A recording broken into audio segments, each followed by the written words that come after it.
Olá, pessoal! Seja muito bem-vindo e muito bem-vinda. Eu sou a Luciana Silveira e está no ar mais um episódio do nosso videocast Fala Compliance.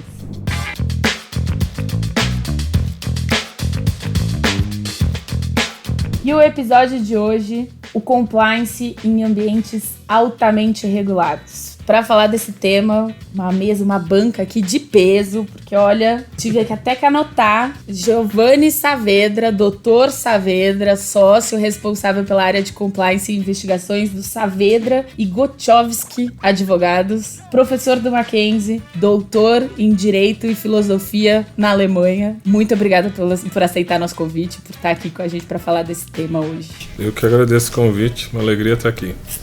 E Albert Bayer, Chief Compliance Officer da WTW, corretora de seguros, e professor da LEC de Compliance em Ambientes Financeiros. Seja muito bem-vindo. Obrigado. Prazer aí estar com vocês, com o Giovanni aqui hoje no videocast. E vamos aí contribuir um pouco com a experiência que a gente tem aí no mercado regulado. E aí, em homenagem a esse tema de mercados regulados, a gente vai fazer um voo livre, sem amarra, sem pergunta, sem roteiro.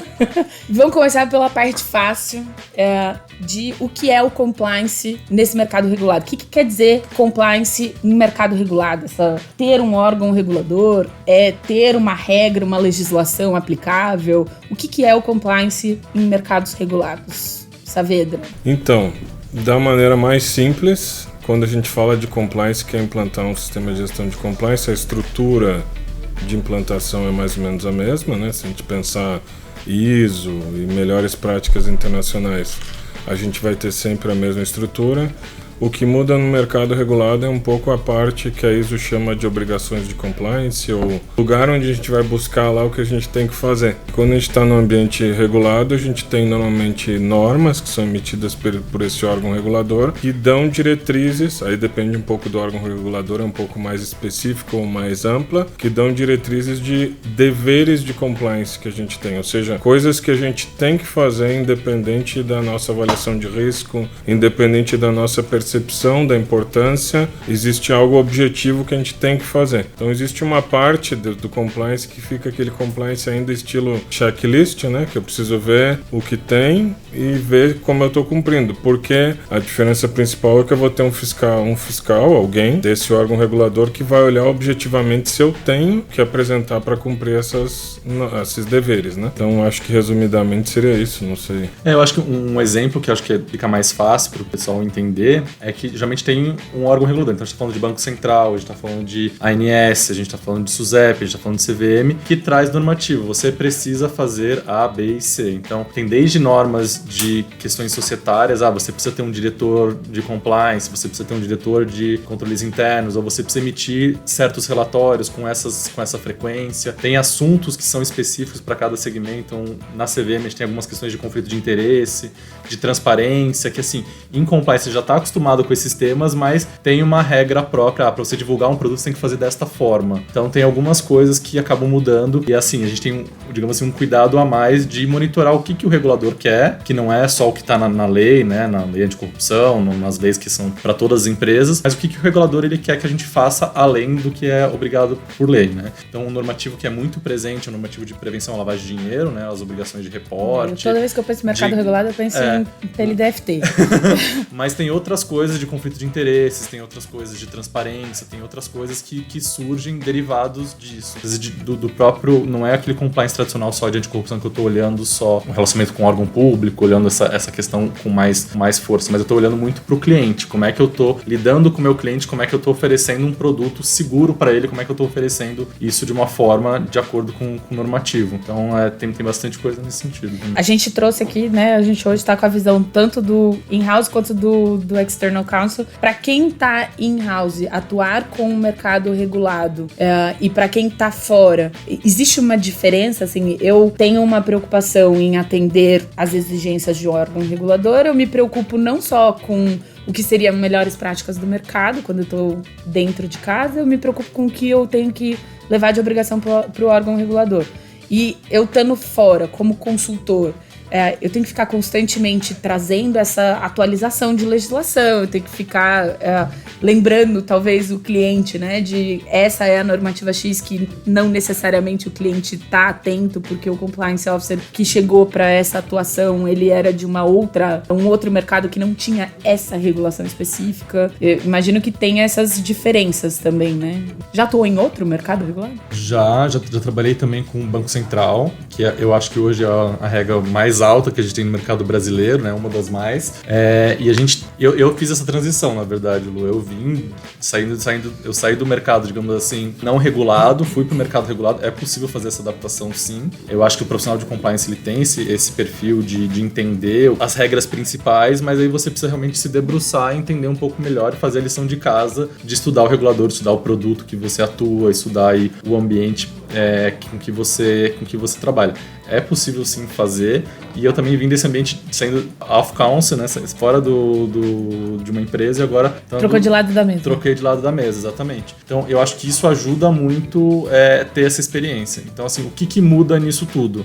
Eu acho assim, a gente tem as bases, a gente tem os pilares, mas você precisa realmente se debruçar e ler a legislação. E assim, a atualização é constante. Eu tô dedicado há cerca de 3 anos, né, como in-house agora. Então assim, toda a legislação, todo o framework mudou, de auditoria interna, de controles internos, de algumas normativas de conformidade também foram alterados. Então assim, na verdade, se eu tivesse ficado parado no tempo, tivesse me atualizado, tivesse entrado antes, eu talvez estivesse atualmente desatualizado também. Então acho que tem muitas coisas que a gente consegue sim correr atrás e dá para fazer essa migração, sim, tá? Então acho que isso é um ponto bem bacana. Não sei, Giovanni, o que você tem. A gente trabalha com várias empresas de vários segmentos regulados e normalmente o que eu tenho notado é uma coisa que eu já imaginava lá atrás, eu ficava pensando, mas as empresas têm compliance officer, por que vão precisar de consultor? Né? Mas o que acontece na prática é que essas normas nem sempre são fáceis de entender. Às vezes não fica claro como uma se relaciona com a outra. Então, a gente, enquanto consultor externo, é procurado pela especialidade, por ter essa visão mais profunda. Né, que eles, benchmark, assim, né? Porque passam o dia todo, o compliance officer passa o dia todo envolvido com um monte de outras coisas também que não são compliance. A gente trabalha às vezes não tem a profundidade, né, de entender uma lei. Não são da área de compliance, né? Mas eu digo, tem toda uma gestão interna da vida da empresa que toma tempo. Então, como consultores, a gente acaba agregando no sentido de que às vezes a gente avisa o nosso cliente que mudou a norma. Às vezes a pessoa está tão lá que não enxerga. E a gente tem softwares, a gente tem por área regulada, a gente tem equipes diferentes no escritório para ter especializado. Então o pessoal passa o dia todo lidando com aquilo. Na tua equipe você tem gente que é só da SUSEP, Isso. Só do Bacen, só da CVM. Para exatamente pegar... porque tem muitas... Eu ia falar isso depois também. Os tipos de risco são diferentes. Você olha para aquele setor, se você não tem o conhecimento de mercado, você não enxerga onde pode dar problema. Você fica um pouco ingênuo pro setor. Não sei se entende o que eu quero dizer. Mas, por exemplo, produtos para a saúde não é um setor regulado nesse sentido. Mas planos de saúde, sim. Só que os planos de saúde interagem com o setor de produtos para a saúde. E tem um monte de riscos aqui, que pode chegar também na parte de seguros. Se eu não tenho essa visão, quando eu vou assessorar lá a minha empresa, eu posso dar algumas sugestões que colocam eles em situação de risco.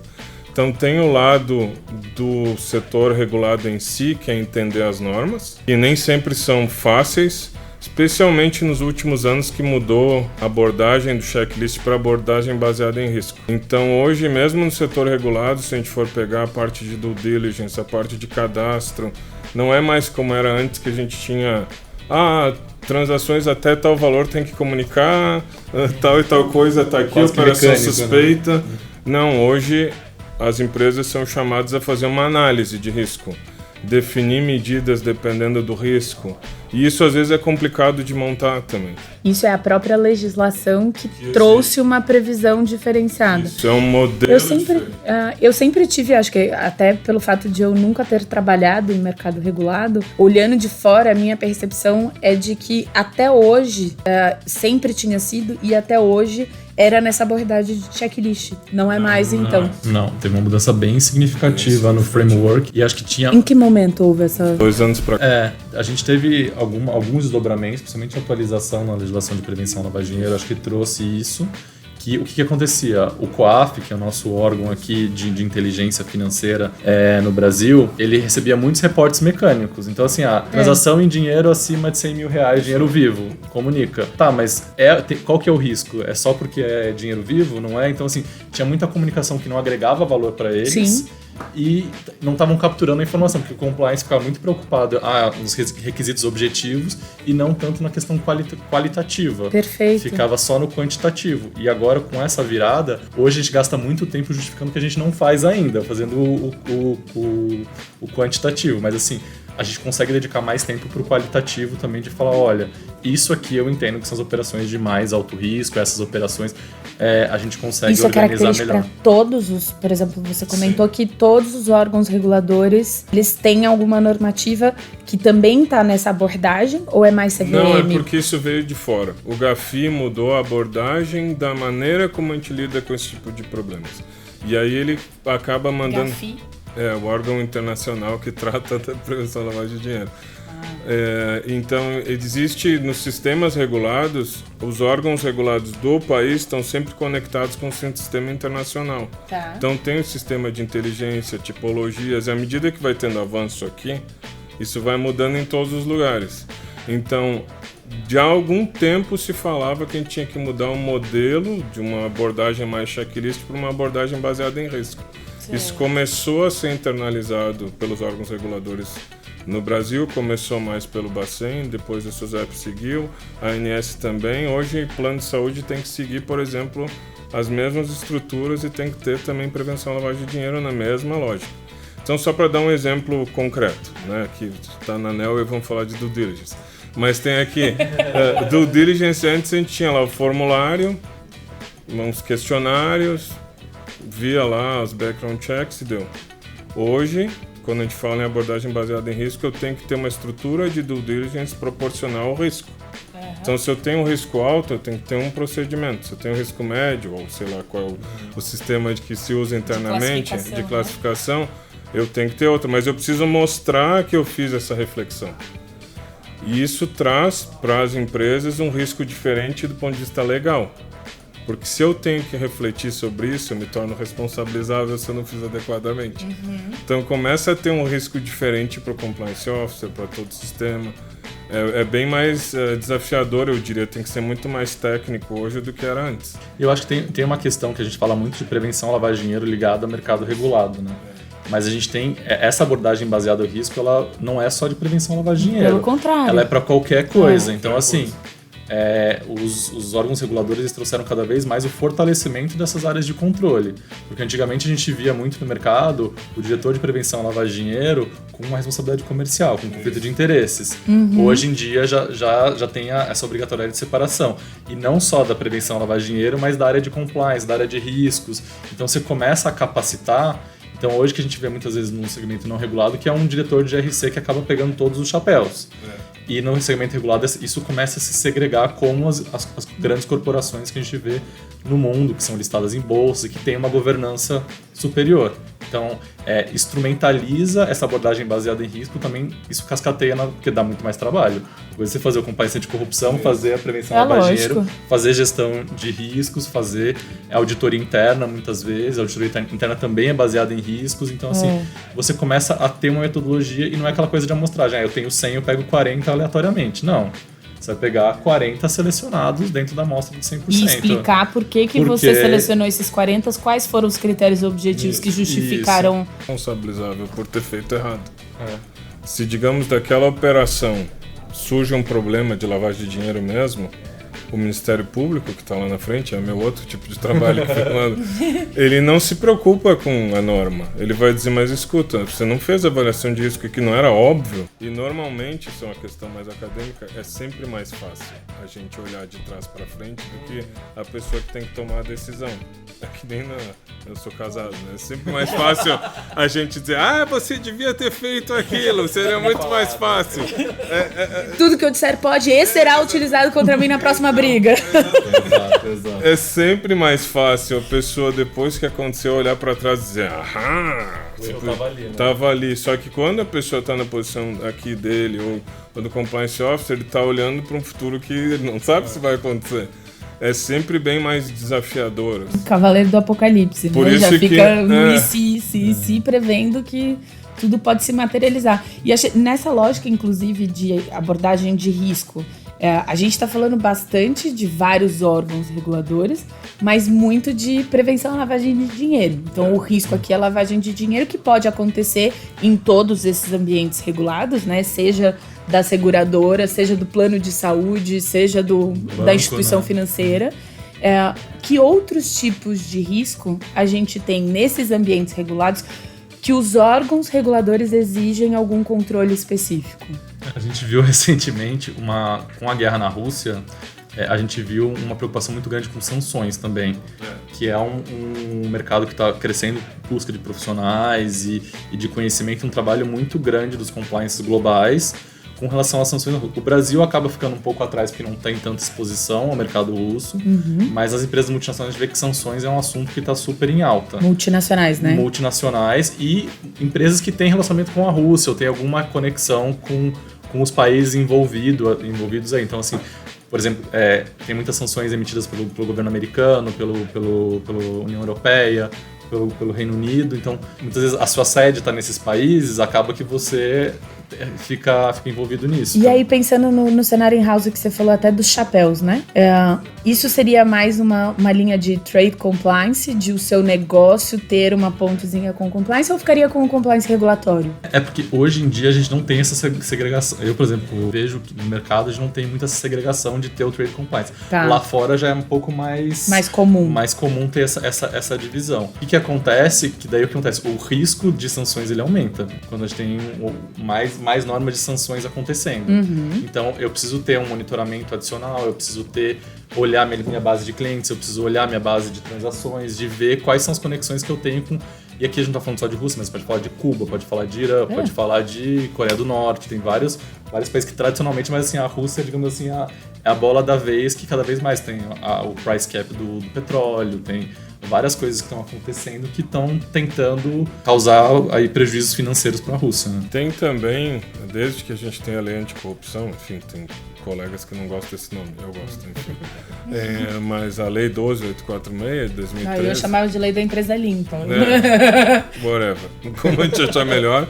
Existem alguns órgãos reguladores que vinculam o cumprimento da lei com alguma norma. Então, por exemplo, a ANS diz que os planos de saúde têm que ter um programa de integridade. Então, acaba vinculando o programa e cita a lei. Então, a lei não cria uma obrigação de se ter um programa de integridade. Mas o órgão regulador... como o órgão cita, se torna obrigatório. Certo. Aí, para fazer o credenciamento do plano de saúde, referencia de novo. Então, existem hoje várias disposições que são mais genéricas de compliance que acabam se tornam deveres também no setor regulado. É um bom ponto, porque inclusive a gente fala assim, pensando no compliance em geral. Muitas pessoas, o argumento principal é compliance não é obrigatório, a gente está aqui para trazer uma sustentabilidade para o negócio, trazer negócios íntegros, etc. Porém, a depender do mercado que você atua, você precisa entender se existe uma normativa que exige e que torna o seu negócio sujeito à obrigatoriedade da existência de um programa de compliance. Hoje, pegando a legislação brasileira como um todo, é difícil não dizer que tem alguma ponte que torna algo obrigatório de compliance. Por exemplo, agora a gente tem recentemente aquela norma que fala de ter canal de denúncia e tal para os casos de violência contra a mulher. Se você tem que ter um canal de denúncia, você tem que ter um comitê de ética. Se você tem um comitê de ética, tem que ter um compliance officer. Se você tem que ter uma política para dar conta disso. É difícil não ter as outras departamento partes. especializado. Ficar uma coxa de retalho, você nunca vai completar a cama, na verdade. Né? Você vai ficar sempre com os pedacinhos ali. Denúncia, e pronto. Aí vai analisar o que se não tem código de ética, se não tem política. Então hoje eu acho muito difícil não ter. Tem dispositivos da CVM, o próprio Bacen já tem uma norma específica falando de programa de compliance. Quer dizer, antes tinha só a controladoria, a prevenção da lavagem de dinheiro. Hoje se fala da palavra compliance em bancos, que não tinha antes. E acho que tem uma coisa que vem com a avaliação de riscos, que a gente fala muito, que é a governança que a gente tem com relação ao apetite aos riscos, que eu acho que tem muito a ver com essa conexão que você fez de qual que é porque assim, tem empresas no mercado que têm apetite a risco diferentes, tem fases de negócios diferentes. Já tô aqui até anotando, existe apetite a risco em ambiente altamente regulado? A gente consegue... mas eu acho que é interessante que isso evoluiu muito, porque não adianta nada você ter uma métrica de avaliação de riscos se você não tem qual que é o tom que você vai tocar aqui internamente. Óbvio que quanto mais maduro o mercado, é esperado que o apetite ao risco reduza, mas a gente vê muitos novos entrantes no mercado, a gente vê que o mercado agora atravessa uma crise muitas vezes, e o apetite ao risco... ele, às vezes ele oscila conforme o movimento do mercado. Algumas empresas estão com uma estratégia de growth, muitas vezes. Isso acaba fazendo esse ajuste. Só que essa visão de é proibido, é permitido, é muito a ver aquele compliance antigo de polícia e vou prender e soltar. No ambiente regulado a gente tem aí um reforço normativo, para falar isso que nem o Giovanni falou. Que também, desculpa te cortar, que também está super associado àquela abordagem do checklist. Exatamente, se pode ou não pode, é binário. Exato. É binário. E hoje em dia a gente tem 50, pode, não pode, com a condicionante de fazer aquilo. Então, assim, é muito mais complexo você fazer essa gestão, mas você tem muito mais ferramentas à disposição. Antigamente era o demite ou não demite profissional. Justa causa ou não justa causa, são duas perguntas. Agora você vai, eu tenho que reportar para o regulador? Vai constar no meu relatório de avaliação de impacto? Porque além disso tudo que a gente está falando, anualmente, a maior parte das legislações agora está vindo com uma obrigação de você fazer um relatório que é quase que uma autodeclaração, é quase uma delação premiada para o regulador de você falar, olha, esse ano isso aqui não deu muito bem. Minha parte de treinamentos, por exemplo, não deu muito bem. Ou minha parte de avaliação de riscos... Já tá dando todo de bandeja, todos os elementos para ser eventualmente... Porque mudou essa mentalidade de polícia e ladrão, tanto do regulador quanto do compliance. Mas, obviamente, que a gente tem que ter um cuidado... ainda tem medo. Eu vou dar tudo de bandeja para o órgão regulador para depois ele vir com uma... Então, assim, tem que ser uma justificativa muito bem embasada, tecnicamente, juridicamente, para você fazer esse disclosure. Não adianta também apresentar um relatório todo verdinho e falar, aqui tá tudo bem, vem que a piscina tá quentinha, entendeu? Que isso aí não funciona. O que funciona é assim, olha, o programa está evoluindo e esse relatório têm que demonstrar essa evolução. Não adianta você copiar e colar o relatório todo ano e nada mudar e ficar tudo, aqui tá perfeito, vem o de trás para frente, que nem o Giovanni mencionou, e o teu relatório vai ser jogado fora. E a gente tem uma realidade nova também no mercado regulado, que é algumas normas flexibilizaram a entrada. Então, por exemplo, a gente tem fintechs, a gente tem insurtechs, a gente tem uma série... a gente tem... Sandbox. Regulatórios, a gente tem uma série de players que estão no mercado normalmente que era ocupado por grandes empresas, que às vezes não são grandes empresas. No final do ano passado mudou o regulamento dos fundos, que viabilizou um monte de outras coisas. Hoje tem um monte de possibilidades com direitos creditórios, etc., que vão lá pequenos créditos para pequenas empresas. Então, a gente tem empresas pequenas que estão num ambiente altamente regulatório. Eu nunca esqueço. E aí empresas pequenas que não vão ter aquele tanto de gente para preencher aquele tanto de relatório, né? Aí tem desafios diferentes. Uma vez, por exemplo, eu fui dar uma palestra para uma empresa que estava começando. Já tô rindo antes de saber a história, só de saber pra rir. Aí eu disse, olha, vocês têm que cumprir isso aqui, tem operações suspeitas, vocês têm que reportar, etc. Os últimos 5 anos, aquela coisa. Aí, vocês já fizeram isso? Silêncio. Aí eu mostrei um artigo que tem lá, que diz assim, você pode declarar que não teve nos últimos anos. E o pessoal não falou nada.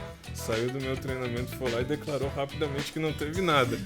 Aí depois nos contrataram para dar uma consultoria. Eu disse, eu cheguei lá falando com o cara, disse, então, vocês fizeram o que a gente falou no treinamento, todo orgulhoso, chegou e disse, olha aqui, tô zerado. Eu disse, mas escuta, vocês já tiveram isso aqui? É tipo preencher a declaração de imposto de renda zerada, entendeu? Exatamente. Só para dizer que você protocolou um negócio. Mas uma vez já aconteceu isso? Algum cliente se negou a apresentar documento, não sei o que. Eles, claro. Eu disse, então, vocês acabaram de mentir pro órgão regulador. Ela, ai meu Deus, isso é pior do que não ter declarado? Eu, claro! Se tiver fiscalização, vocês... Ai meu Deus, o que eu faço agora? Bom, vamos ver. Então a gente vê de tudo, assim, é muito, assim, da minha parte divertido, a pessoa tava nervosa. Mas assim... mas assim... Crise. A pessoa quer resolver do jeito mais fácil porque está acostumada a trabalhar em empresas pequenas, não está acostumada com todo esse ambiente. Isso acontece muito também com empresas que querem abrir o capital, mas que ainda são uma empresa familiar. Aí a gente vai lá e explica tudo que vai precisar, eles vão fazendo mais ou menos. De abrir. E tem uma questão que a gente vê também acontecendo muito no mercado financeiro, mercado regulado principalmente, que são as empresas holdings, que elas acabam verticalizando o seu negócio. Então é muito fácil a gente entender ambiente regulado quando a gente fala, ali é uma instituição financeira, ali é uma seguradora, ali é um fundo de investimentos. Mas o que acontece nas empresas, tanto familiares quanto grandes grupos, é que você tem várias licenças embaixo. O compliance é responsável pela licença na SUSEP, a licença na CVM, a licença no Bacen. A gente acabou de falar, o Saavedra tem uma equipe para cada coisa. Nessas empresas eles teriam uma única pessoa para tratar de todos. Isso. E assim, lembrando que a área comercial muitas vezes é uma só. Então você tem que capacitar essa área comercial que muitas vezes ela comercializa seguro, ela comercializa o fundo, ela comercializa um produto bancário, ela comercializa altíssima complexidade. Várias coisas. Então, assim, essa parceria com o business, a gente tem visto que tem mudado muito nesses últimos segmentos. Antigamente tinha essa questão de polícia e ladrão, então assim, se eu for descoberto, caiu a casa. Agora a gente vê muitas vezes eles procurando, falar, olha, isso aqui tem alguma coisa estranha.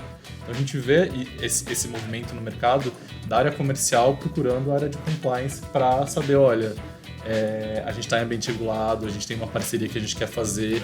Então isso mudou muito na forma com que o produto é feito hoje em dia. Então, o produto ele tem essa questão de compliance by design também. Então você precisa entender do produto para você começar a comercializar. Isso sem falar de plataformas digitais, né? Que daí a gente começa a falar de outras coisas. E como eu falei do sandbox, o sandbox ele é um ambiente de experimentação regulatória. Então você tem um produto inovador, você tem um produto que você não... tá lendo as minhas anotações. Tô colando aqui, não tô. Tem um ambiente de experimentação que você tem um produto novo, por exemplo, sei lá, um seguro pet, um seguro que não existe no mercado, uma forma de vender diferente. Então você, perante o regulador, você vai demonstrando seus controles e aí de novo, controle de PLD, controle de sanções, isso aí é o básico. É o básico, mas assim, você entender o que aquele produto pode causar de riscos. Então a gente tem, tanto na CVM quanto na SUSEP, no Banco Central, vários produtos de experimentação. Agora eu vi recentemente do Bacen, acho que um crédito no Pix, por exemplo, é um produto novo. Só que tem todo o ambiente Pix, tem todo aspecto de cibersegurança que a compliance acaba se envolvendo, para destrinchar para a área de segurança da informação quais são os requisitos. E de compartilhamento de dados que acontece, porque o Pix, você faz o pagamento do Pix, e imediatamente o pagamento é feito em questões de segundos, né? Então, como é que isso é feito de forma segura? Concessão de crédito no Pix. Exatamente. Então, quem entrar hoje no site do Bacen, quem entrar no site da CVM, tem uma aba lá de sandbox que explica tudo que precisa ser fazer, tem que fazer um cadastro. E eu costumo falar que é mais difícil do que você ter um produto comum, porque assim, é você na mesa com o regulador, tô fazendo isso aqui, vai validando as telas, vai validando, porque tem todo um planejamento de encontro para ver se não tem uma falha no sistema financeiro. E a gente tem sobreposição de legislações que acabam tendo... Também tá lendo. Não, então, o nosso objetivo é tornar o seu trabalho mais difícil. A gente fica olhando ali, vamos ali, ela não vai conseguir fazer mais perguntas, entendeu? Esconde aí. Mas a Lei Geral de Proteção de Dados é um belo exemplo. Quer dizer, as pessoas ainda tratam como se fossem coisas diferentes, mas para quem trabalha na área de compliance é um outro tipo de risco. A gente está gerenciando o risco como outra coisa. A maneira de tratar de compliance é diferente do jurídico, mas continua tendo impacto. E aí, especialmente nesses casos que tem sandbox, que tem troca de dados pessoais, a gente tem que pensar nisso, tem que pensar na segurança da informação, tem que pensar na prevenção, tem que pensar na outra coisa. Então acaba que é isso que o consultor externo acaba fazendo às vezes, porque eles dizem, eu não vou fazer isso aqui sem o parecer lá do Giovanni, eu não vou fazer isso aqui sem alguém olhar de fora. Não é que às vezes a pessoa internamente não saiba, mas precisa mostrar e gerar evidências, enfim, provas de que olhou, que tomou os cuidados, então se torna muito mais complexo, com muito mais gente para lidar com todo. Do engano quem acha que é suficiente saber de leis, então, não, né? Não, pelo contrário. Multidisciplinariedade, tanto na equipe interna, imagino eu, em escritório de advocacia, beleza, maioria é advogada ali, mas se eles não forem buscar conhecimentos, então, além da seara jurídica, não vai conseguir atender. Os escritórios de advocacia tem que ter mais formação na parte de gestão, que o advogado não tem essa visão. Porque uma coisa é entender a lei, outra coisa é ajudar a empresa a transformar aquilo em processo. É um outro raciocínio. Com certeza. Então, lá atrás, quando eu comecei a trabalhar com isso, eu disse, preciso estudar contabilidade, preciso estudar um monte de outras coisas. Então, o advogado, ele precisa sair do seu espaço de tratar com normas e pensar em transformar isso em gestão. Os colegas que não são do direito têm que perder o preconceito com o direito e entender que entender direito é importante. Porque às vezes o pessoal do TI, de jeito tudo bobagem, eu vou fazer não sei o que. Eles criam um problema, nada, né? Um problema muito mais grave. Então eu acho que hoje não tem como trabalhar nessa área com uma noção unidirecional assim, de um conhecimento. E vou voltar naquela noção do chapéu, né? Antes a gente tinha uma noção de o compliance, às vezes nesses ambientes até um compliance sozinho para regulatório, né? E essas áreas interagindo, às vezes, ali só na terceira linha de defesa com auditoria e controles internos. Antes era quase que um universo único nisso daí.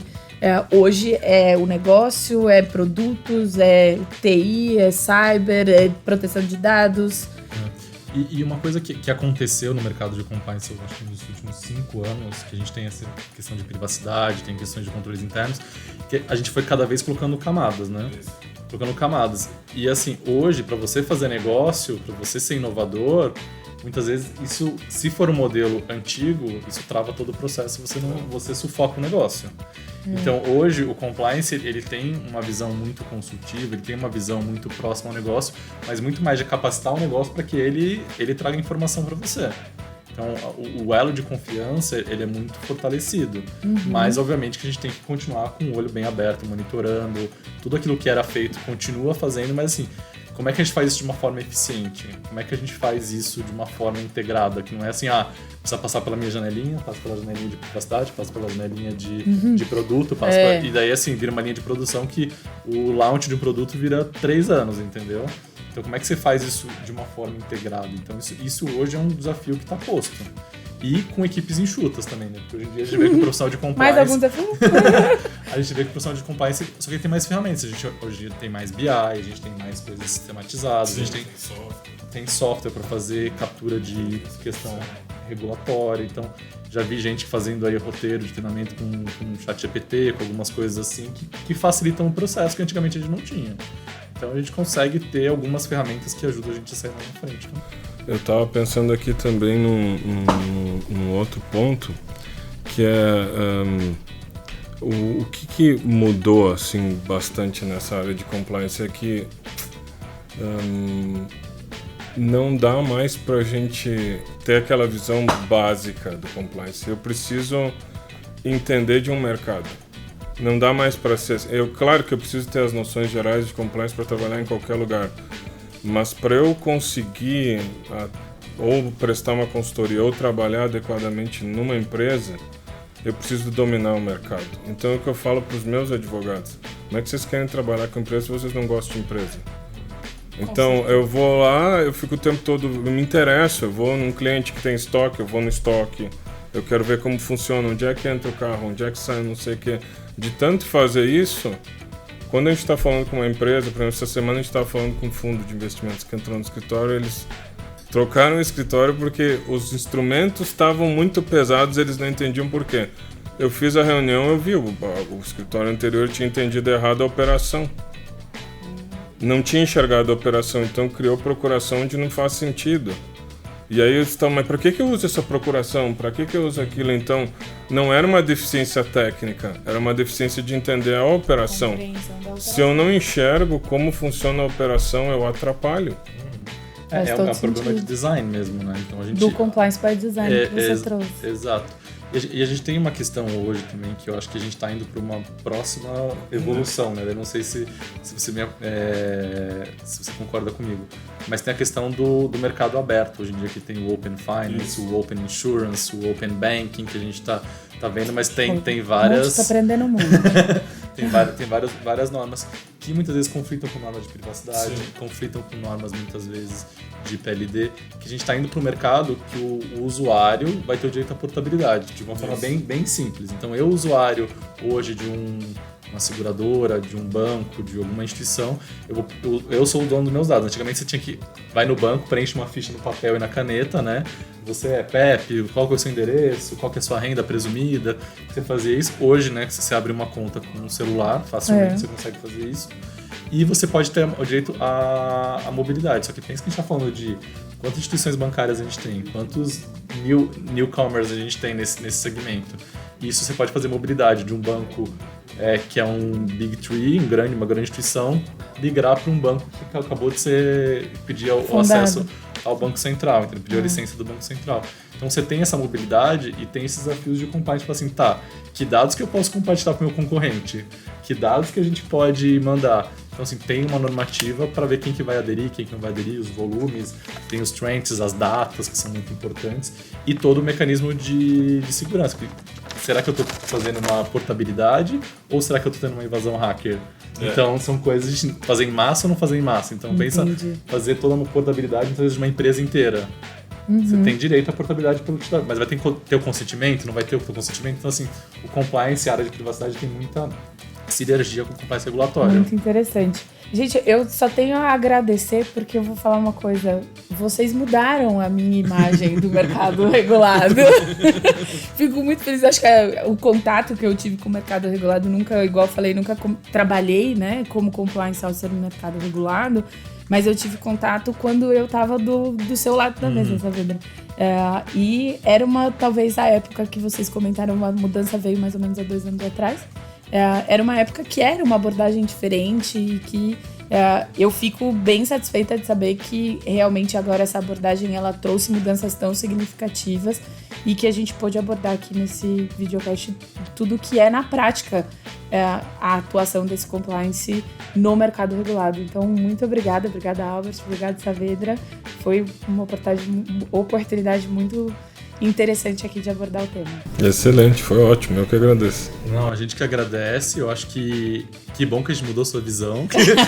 Espero que tenhamos quebrado alguns vieses aí, né, Lu? Sim, hoje é o dia das vezes de quebrar esses vieses.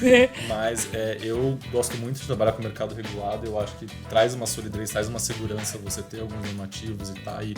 É um passo a mais do que o mercado regulado, então assim, quem tem curiosidade, mesmo que não trabalhe com o mercado regulado, eu acho que vale a pena estudar os normativos para você entender como é que funciona a mecânica de ter todos esses mecanismos, que não é só uma coisa, digamos, teórica, não é só uma coisa que é, digamos, para empresas fora do país, alguma coisa assim. Eu acho que ajuda a gente a ter argumentos sólidos de falar, olha, é assim que tem que ser, é assim que a gente pode melhorar. Inclusive para mercados não regulados. Às vezes você não tem obrigação, mas você pode, olha, como é que eu faço conflito de interesse? Vou ver o que o Bacen fala sobre isso, vou ver o que a CVM fala sobre isso. Referência, benchmark. Ajuda. É isso aí. Se quiserem estudar mais também sobre compliance, tem um livro de um professor brilhante, Sr. Giovanni Saavedra. Isso aí, Dr. Saavedra. Dr. Saavedra. Muito obrigada. Obrigado. Até a próxima. Até a próxima, pessoal.